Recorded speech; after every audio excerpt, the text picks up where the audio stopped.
Hello दोस्तों, इस video में हम एसएसबी हेड कांस्टेबल मिनिस्ट्रियल का एग्ज़ाम करेंगे जो कि 2021 में हुआ था। अब ये दोबारा फिर एग्ज़ाम हो रहा है 7 जुलाई 2026 को। तो आपको ये प्रीवियस ईयर पेपर तो ज़रूर करना चाहिए। हमारा जीके का चैनल है तो हम जीके के 20 क्वेश्चनों को बिल्कुल डिटेल के साथ करेंगे। चलिए स्टार्ट करते हैं। ये सभी एग्ज़ामों के लिए हेल्पफुल होने वाला है। फर्स्ट, मुस्लिम फ़कीरों के संस्थापक नेता कौन थे? मजनू शाह। मजनू शाह ये वही व्यक्ति थे जो एक आंदोलन हुआ था, बहुत जरूरी है ये, फ़कीर सन्यासी विद्रोह। देखो, फ़कीर होता है मुस्लिम में और सन्यासी हिंदू में, दोनों सेम ही चीज़ हैं। इन्होंने आंदोलन किया था अंग्रेजों के खिलाफ और ये आंदोलन चला था बंगाल और बिहार में 1763 से लेके 1800 के बीच। क्योंकि देखो 1770 में तो आ गया था अकाल बंगाल में। उसके बाद इन्होंने क्या किया, जो ये धार्मिक लोग हैं इन्हीं के ऊपर प्रतिबंध लगा दिया कि ये तीर्थ स्थल हैं, धार्मिक तीर्थ स्थल हैं, उन पर नहीं जा सकते। इस कारण ये तात्कालिक कारण बना था इस विद्रोह का। और आज ये सन्यासी विद्रोह है, इसी का वर्णन आनंद मठ बुक में किया गया है बंकिम चंद्र चटर्जी के द्वारा। और ये आनंद मठ बुक से ही जो हमारा नेशनल सॉन्ग राष्ट्रगीत वंदे मातरम लिया गया है। मोस्ट इम्पोर्टेंट चीज़ है, ये पूछता है कि सन्यासी विद्रोह के मुस्लिम नेता कौन थे? मुस्लिम लीडर थे मजनू शाह। और आनंद मठ बुक में किस विद्रोह का वर्णन है? वो है सन्यासी विद्रोह का। चलिए नेक्स्ट करते हैं। भारत के राष्ट्रपति को पद से हटाने के लिए महाभियोग यानी इम्पीचमेंट का आरोप किसके द्वारा लगाया जा सकता है? संसद के दोनों सदनों के द्वारा, यानी लोकसभा भी लगा सकता है और राज्यसभा भी लगा सकता है। अब देखो, प्रेसिडेंट के महाभियोग से बहुत सारे क्वेश्चन बनते हैं एग्जाम में, बिल्कुल डिटेल के साथ एक एक क्वेश्चन को यहीं पर करेंगे।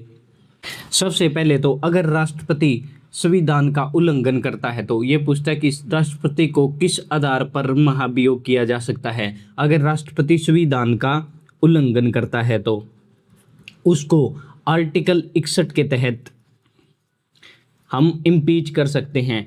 और ये प्रोसीजर, ये प्रक्रिया हमने महाभियोग की यूएसए के संविधान से ली है। इसमें राष्ट्रपति को 14 दिन पहले नोटिस देना होता है, ठीक है। उसके बाद हमने ये क्या, संसद के किसी भी सदन से प्रक्रिया स्टार्ट कर सकते हैं। अब देखो इसको समझाता हूँ। मान लो हमने लोकसभा से प्रक्रिया स्टार्ट कर दी, तो लोकसभा के 1/3 मेंबर हैं, इस प्रस्ताव को स्टार्ट करेंगे और इस पर साइन करेंगे, ठीक है। इसी चीज़ को कहते हैं चार्ज मोशन। ये कहता है चार्ज मोशन क्या होता है, यही होता है। उसके बाद लोकसभा के 2/3 मेंबर इसको पास कर देंगे। लोकसभा के बाद ये दूसरे सदन में जाएगा जो कि है राज्यसभा। राज्यसभा में राष्ट्रपति को ये होगा कि वो इसके खिलाफ बोल सकता है, यानी अब राष्ट्रपति के पास है राइट टू डिफेंड, यानी डिफेंड कर सकता है कि ऐसा क्यों हुआ है। उसके बाद इसलिए इस हाउस को हम कहते हैं इन्वेस्टिगेटिंग हाउस, क्योंकि चार्ज लग गए और यहाँ पे इन्वेस्टिगेट कर दिया। अब अगर राज्यसभा के 2/3 मेंबरों ने इस बिल को, यानी जो ये मोशन पास हुआ है, इसको पास कर दिया, बिल नहीं है मोशन है, ठीक है, तो क्या कर देंगे, राष्ट्रपति को उसके पद से हटा दिया जाएगा, यानी राष्ट्रपति का इम्पीचमेंट हो जाएगा। और ये क्वेश्चन पूछा जाता है कि क्या अब तक भारत के इतिहास में किसी राष्ट्रपति का इम्पीचमेंट हुआ है? नाम बताओ। नहीं, आज तक एक भी बार नहीं हुआ। ये बहुत ही गरिमा पद है राष्ट्रपति का, आज तक एक भी बार नहीं हुआ है, ठीक है। चलिए नेक्स्ट करते हैं।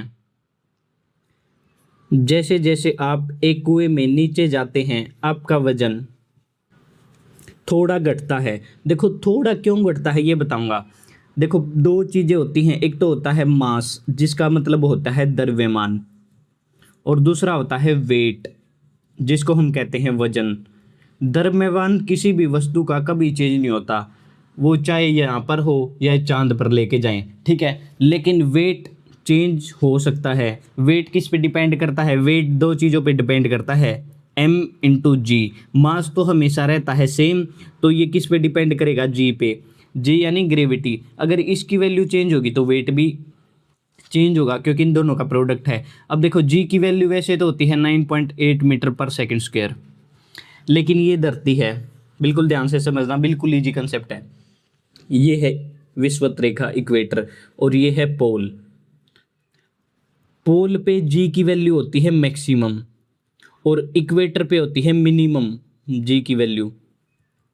बिल्कुल थोड़ा सा ही फर्क होता है। देखो यहाँ पर होती है 9.83 मीटर पर सेकंड स्क्वायर और यहाँ पर होती है 9.78 मीटर पर सेकंड स्क्वायर। देखो बिल्कुल थोड़ा सा ही डिफरेंस है, इसलिए वजन थोड़ा सा घटता है। एक चीज़ को ध्यान रखना, हम सरफेस की बात कर रहे हैं, 3D नहीं इमेजिन कर रहे। अगर मान लो नीचे जाऊंगा उस केस में, अब देखो चौथा क्वेश्चन ये है, अगर एक वस्तु का वजन सवर निम्न होगा यदि वह रखा जाए तो, ये है। अगर मान लो धरती के सेंटर में, अब 3D मॉडल को इमेजिन करो, यहाँ पे धरती के सेंटर में चला गया मैं, ठीक है, सेंटर में चला गया तो जी की वैल्यू हो जाएगी 0, क्योंकि चारों तरफ से समान फोर्स लगेगा, समान बल लगेगा। जी की वैल्यू हो गई 0, इसके कारण डब्ल्यू किसके इक्वल होता है, m इंटू जी। जी की वैल्यू हो गई 0 तो वेट भी कितना हो जाएगा 0, लेकिन मास 0 नहीं होगा। इसलिए किसी वस्तु का सबसे कम वजन किस स्थान पर होगा, पृथ्वी के केंद्र पर, और सबसे ज्यादा वो होगा ध्रुव पर, उत्तरी या दक्षिणी। ठीक है, चलिए अब नेक्स्ट करते हैं। आतिशबाजी में हरे रंग की लो इसके कारण पैदा होती है, बेरिलियम के कारण। अब देखो ये 3-4 चीजें पूछता है एग्जामिनर। सबसे पहले हरे रंग की लो, ये होती है बेरिलियम के कारण, क्वेश्चन में पूछा गया है।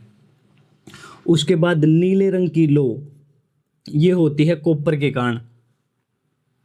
और पीले रंग की लो, ये होती है सोडियम के कारण। और लाल रंग की लो, लाल रंग की जगह कई बार एग्जामिनर देता है क्रिम्सम, ये होती है स्ट्रोंटियम के कारण। लिख देता हूं स्ट्रोंटियम। इसके बाद जो आतिशबाजी होती है इसको इंग्लिश में हम कहते हैं फायरवर्क्स। इनकी स्टडी या जो ये टेक्निक होती हैं इसको हम कहते हैं पायरोटेक्निक्स। देखो पायरो का मतलब होता है हॉट। आपने फिजिक्स में यानी भौतिक विज्ञान में एक यंत्र पढ़ा होगा, पायरोमीटर। वो डिवाइस जिसको बहुत ज़्यादा जो हाई टेम्परेचर होता है उसको मापने के लिए किया जाता है। इसी का एग्जैक्टली उल्टा होता है क्रायोमीटर, जिसको वेरी लो टेम्परेचर मापने के लिए किया जाता है। जिस बच्चे ने मेरे फिजिक्स के टॉप 100 क्लास की है, वैसे तो आपको भी जरूर करनी चाहिए, क्योंकि उसमें हर सब्जेक्ट से मैंने 100 मोस्ट इंपॉर्टेंट क्वेश्चन करा रखे हैं जो एग्जाम में सबसे ज़्यादा बार पूछे गए हैं, बिल्कुल डिटेल के साथ।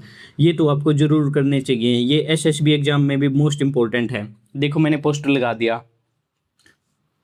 नेक्स्ट, अब आपको ये मैच करने हैं। सबसे पहले कार्बोहाइड्रेट। कार्बोहाइड्रेट एक प्रकार का क्या है, स्टार्च। कार्बोहाइड्रेट के 2 प्रकार हैं, एक तो होता है स्टार्च, दूसरा होता है शुगर। आपने कार्बोहाइड्रेट एक स्टार्च है, 6ठी क्लास के एनसीईआरटी बुक में आलू के साथ टेस्ट किया होगा, जिस टेस्ट का नाम है आयोडीन टेस्ट। ये क्वेश्चन पूछता है एग्जामिनर कि स्टार्च को चेक करने के लिए हम किस चीज़ का उपयोग करते हैं, आयोडीन का। उसके बाद एंजाइम। पेप्सिन एक एंजाइम है जो पेट में मिलता है और ये मेनली प्रोटीन के डाइजेशन में हेल्प करता है। हार्मोन, प्रोजेस्टेरोन, ये है फीमेल सेक्स हार्मोन। उसके बाद प्रोटीन। प्रोटीन होता है केराटिन। देखो 2 चीज़ें होती हैं अलग अलग, इनमें बच्चे कंफ्यूज होते हैं। एक बार इस साइड आओ, इसको ले लो केराटिन को। जो हमारे हेयर, बाल और नाखून ये बने होते हैं केराटिन से, लेकिन इनको रंग प्राप्त होता है मेलानिन के कारण। अलग अलग चीज़ें हैं, केराटिन से तो ये बने होते हैं और इनको रंग मिलता है मेलानिन के कारण। ठीक है, चलिए अब नेक्स्ट करते हैं। तो इसका के उत्तर कौन सा हो गया, ए का हो गया बी का हो गया 1, तो ये हो गया, सी का हो गया 4 और डी का हो गया 3, तो बी आंसर करेक्ट है। नेक्स्ट, नारा निरूपण के बिना कोई कर नहीं, नो टैक्सेशन विदाउट रिप्रेजेंटेशन का अमेरिकी आंदोलन के दौरान प्रथम कब उठाया गया। मैसेच्यूसेट्स सभा के दौरान। देखो ये उसी प्रकार की चीज़ है जैसे हमारे इंडिया में भी हुई थी इस प्रकार की चीज़। तो जैसे जब 1928 में आया था साइमन कमीशन, उसमें 7 मेंबर थे, सातों गोरे लोग थे। हमारा इंडिया का एक भी रिप्रेजेंटेटिव नहीं था। एक भी रिप्रेजेंटेटिव न होने के कारण इसका जमकर विरोध हुआ था। इसलिए ये अमेरिकन रेवोल्यूशन हुआ था, इसमें भी यही बात हुई थी इस सभा में, मैसेच्यूसेट्स सभा में। और अमेरिकन रेवोल्यूशन में ये पूछता है कि अमेरिका को आज़ादी कब मिली, अमेरिका यूएसए कब इंडिपेंडेंट कंट्री बना। ये बना था 1776 में और इसके फर्स्ट प्रेसिडेंट बने थे जॉर्ज वाशिंगटन। डॉलर के ऊपर देखा होगा आपने, इन्हीं की फोटो है। उसके बाद ये रेवोल्यूशन एंड हुआ था पेरिस की संधि के बाद, जो कि हुई थी 1783 में, पेरिस की संधि। ये इंपॉर्टेंट क्वेश्चन है, सभी याद रखने आपने। नेक्स्ट, किस देश ने मणिपुरी डॉक्टर, देखो ये 2020 का है, 2020 का करंट अफेयर नहीं करना, इसकी जगह मैंने ये क्वेश्चन बदलवा दिया, इसकी जगह ये क्वेश्चन करो 2026 वाला, ठीक है। देखो करंट अफेयर के टोटल हैं 5 क्वेश्चन और जीके के हैं 15, तो टोटल 20 क्वेश्चन कर रहे हैं हम। तो ये करंट अफेयर के 5 क्वेश्चन मैंने चेंज कर दिए, बिल्कुल अच्छे क्वेश्चन लगाए हैं जो एग्जाम में पूछे जा सकते हैं। चलिए स्टार्ट करो इसको। ग्लोबल टीचर प्राइज 2026 किसे प्रदान किया गया है? रूबल नागी को। ये जब दिया गया था मैंने अपने चैनल पे शॉर्ट वीडियो भी डाली थी, जो बच्चे रेगुलर फॉलो करते हैं उनको पता भी होगा। और इनको $1 मिलियन का इनाम दिया गया था दुबई में। ये पूछेगा कि किस संस्था के द्वारा ग्लोबल टीचर प्राइज दिया जाता है? ये दिया जाता है वेरके फाउंडेशन के द्वारा, जो कि एक यूनेस्को का ही हिस्सा है। चलिए नेक्स्ट करते हैं। विश्व प्रेस स्वाधीनता दिवस, वर्ल्ड प्रेस फ्रीडम डे 3 मई को बनाया जाता है। 2026 में बताओ थीम क्या है? 2020 की नहीं पूछेगा अब, 2026 में ये रहे ऑप्शन आपके पास। देखो मैंने एग्जैक्ट बिल्कुल वही क्वेश्चन चेंज कर दिया आपके लिए। 2026 में इसकी थीम है शांतिपूर्ण भविष्य का निर्माण, मानवाधिकार, विकास और सुरक्षा के लिए प्रेस स्वतंत्रता को बढ़ावा देना। उसके बाद एक होता है वर्ल्ड प्रेस फ्रीडम इंडेक्स, उसमें 2026 की रिपोर्ट बहुत जरूरी है। उसमें पहली रैंक रही है नॉर्वे की और भारत की रैंक रही है 157वीं, टोटल 180 देशों में से। नेक्स्ट, निम्न में कौन सा पौधा अपना भोजन स्वयं तैयार करने में असमर्थ है? मशरूम। देखो ये बाकी जितने भी ऑप्शन हैं ए, सी और डी, इन सब में होता है क्लोरोफिल, इसलिए अपना भोजन खुद बना सकते हैं। मशरूम में क्लोरोफिल नहीं होता, इसलिए ये अपना खाना खुद नहीं बना सकता। ये पूछता है कि मशरूम किस जगत से संबंध करता है, इसका किंगडम कौन सा है? ये फंगी जगत यानी कवक जगत से संबंध करता है। और इसका पोषण टाइप कैसा है, ये कैसे खाना बनाता है? इसका टाइप ऑफ न्यूट्रिशन है सेपोट्रोपिक न्यूट्रिशन, जिसको हिंदी में कहते हैं मर्तोपजीवी पोषण। मर्तोपजीवी पोषण में क्या होता है? ये जो खाना बनाता है गले सड़े पदार्थों से अपना खाना बनाता है।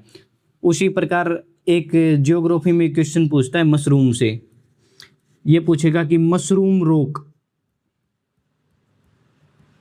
रोक हिंदी में कहते हैं इसको छत्रक सेल। इनका निर्माण किसके द्वारा होता है? इनका निर्माण होता है विंड इरोजन के द्वारा। मोस्ट इंपोर्टेंट क्वेश्चन है जियोग्राफी का, मशरूम आता इसलिए मैंने कनेक्ट करके बता दिया। वायु अपरदन के कारण होता है। देखो इमेज लगा दी मैंने, ये होते हैं मशरूम रोग। नेक्स्ट 11वें क्वेश्चन को करते हैं। देखो ये 2020 का करंट अफेयर है, इसकी जगह आप 2026 वाला करो। Rudra second air to defence missile का सफलतापूर्ण उड़ान परीक्षण निम्नलिखित द्वारा किया गया था? DRDO और इंडियन एयरफोर्स के द्वारा 2 जून 2026 को। ये मोस्ट इंपोर्टेंट क्वेश्चन है, ये पूछा जा सकता है। नेक्स्ट, निम्नलिखित में से कौन सी समितियां संसद की समितियां हैं? तीनों ही पार्लियामेंट की कमेटी है, तो आंसर होगा 1, 2, 3। अब तीनों के बारे में डिटेल से डिस्कस करते हैं। देखो, तीनों ही समितियां बनती हैं 1 साल के लिए और इनमें कोई भी मंत्री मेंबर नहीं हो सकता। अब मेंबर पूछता है, पब्लिक अकाउंट कमेटी में होते हैं टोटल 22 मेंबर, 15 लोकसभा से और 7 राज्यसभा से। और जो इसका हेड होता है वो हमेशा, मतलब जरूरी नहीं, लेकिन हम ये एक वो कहते हैं रिवाज है, अपोजिशन की तरफ से अपॉइंट करते हैं। एस्टिमेट कमेटी, इसमें टोटल हैं 30 मेंबर और ये सभी सारे मेंबर होते हैं लोकसभा से। सार्वजनिक उपक्रमों पर समिति, इसमें 22 मेंबर होते हैं, वही 15 लोकसभा और 7 राज्यसभा से। अब देखो, ये पूछता है कि पार्लियामेंट की सबसे बड़ी समिति कौन सी है। सबसे बड़ी समिति है एस्टिमेट समिति, जिसमें टोटल हैं 30 मेंबर, ठीक है। और जो इसका चेयरमैन होता है वो हमेशा रूलिंग पार्टी से होता है।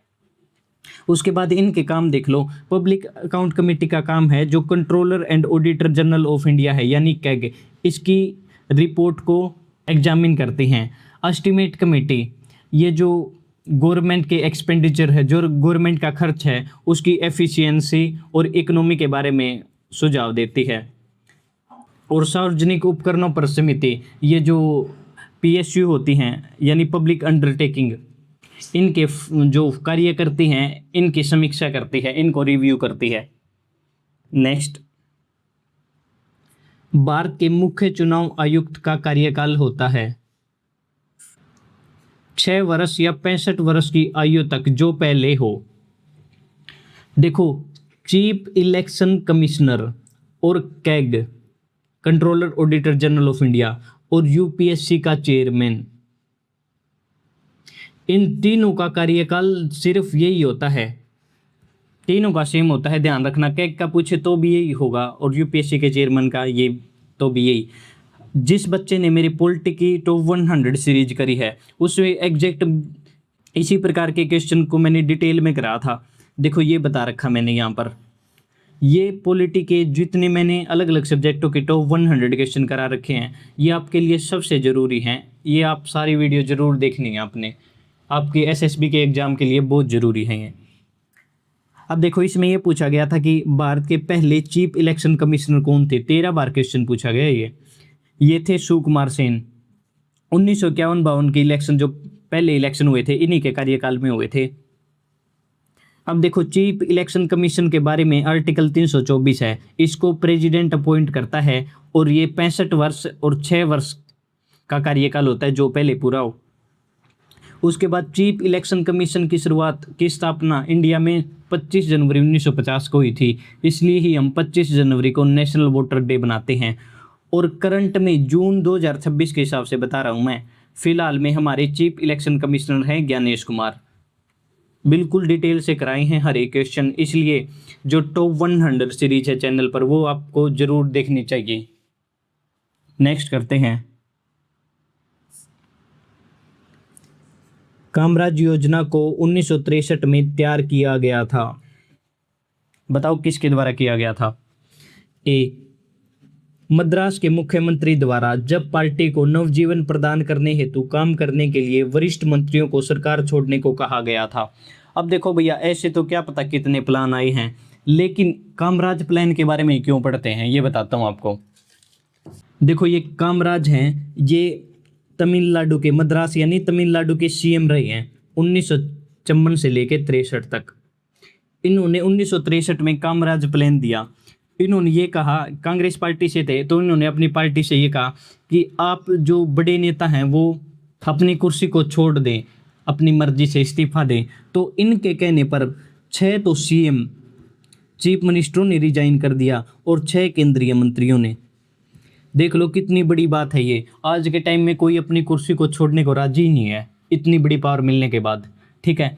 क्योंकि इनका कहना था कि आप पार्टी छोड़ो और पार्टी में अपनी सीट को छोड़ो, आप पार्टी के संगठन पर ध्यान दो, पार्टी को मजबूत करो, ठीक है, क्योंकि पार्टी में युवा नेताओं की जरूरत है।